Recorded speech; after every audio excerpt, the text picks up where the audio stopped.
The GT350R has made a comeback that cannot be ignored. The GT350 almost makes too much sense because it's too well sorted. The only choice for me is the Camaro Z28. Easily the Dodge Hellcat. That you can kill yourself in, but you also have children with you.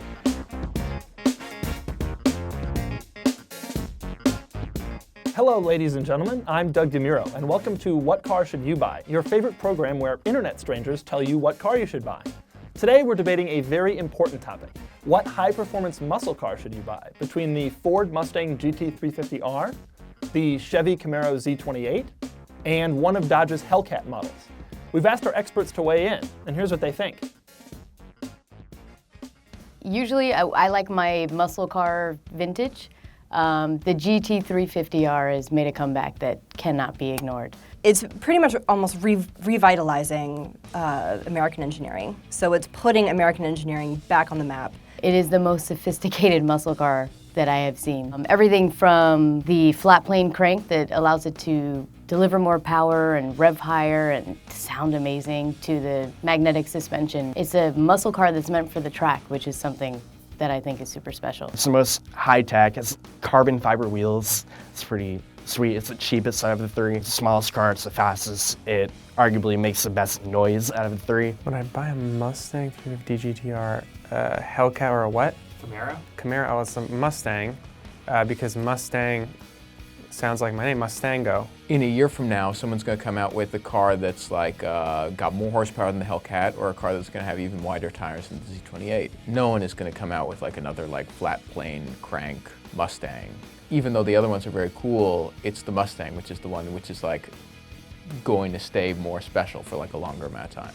Instead of a Ford Mustang, I would probably get a Shelby Cobra kit car, and Factory 5 makes one that's really nice. This thing is absolutely insane. It has a 427 V8.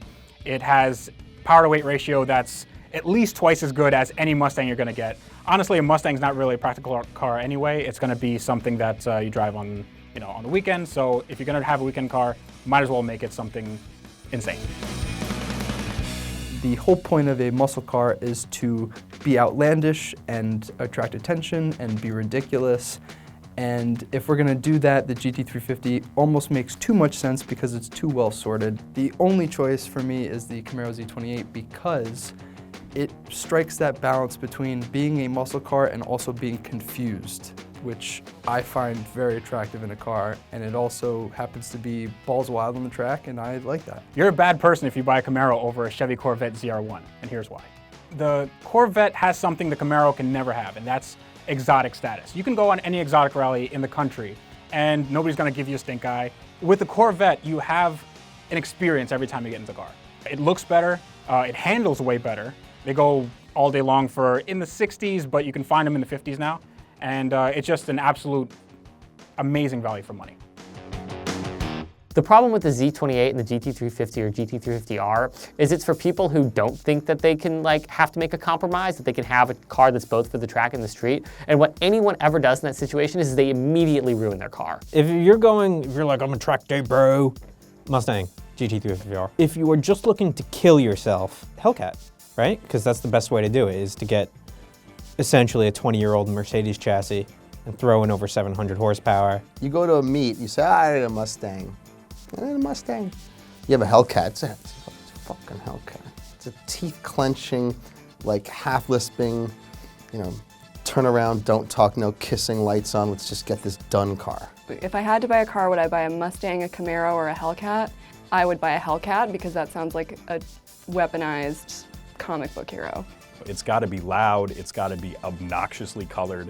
It's got to be the kind of thing where people see you a block and a half away and they know that you're wearing a t-shirt with the sleeves ripped off and you've got a shaved head and a goatee and you just really love the Eagles. Instead of a Hellcat, I would probably get a Nissan GT-R just because it's not as shouty as a Hellcat. It can quiet down if you don't have your foot in it. It actually gets pretty good gas mileage as a 6-cylinder. You can find them all day long for like 50 to 58 grand on eBay. Easily the Dodge Hellcat, because that you can kill yourself in, but you also have children with you. Oh, how did you almost die when you were 8 years old? Well, my parents put me in a Dodge Hellcat. They put you in a Dodge Hellcat? A family car? Oh yeah, the family car for families that are insane. The family that does drugs together drives a Hellcat together. Thank you for watching, ladies and gentlemen, and remember, regardless of which of these three you buy, don't floor it on a wet road, or you'll end up on YouTube. Dougie! Dougie, what did you do to our wallpaper? Yeah, Mom, it's a little different than it was before. It's horrible, I hate it. Well, I'm sorry, Mom, that's just too bad. Take it down. Oh, I can't do that, Mom, it's bricks.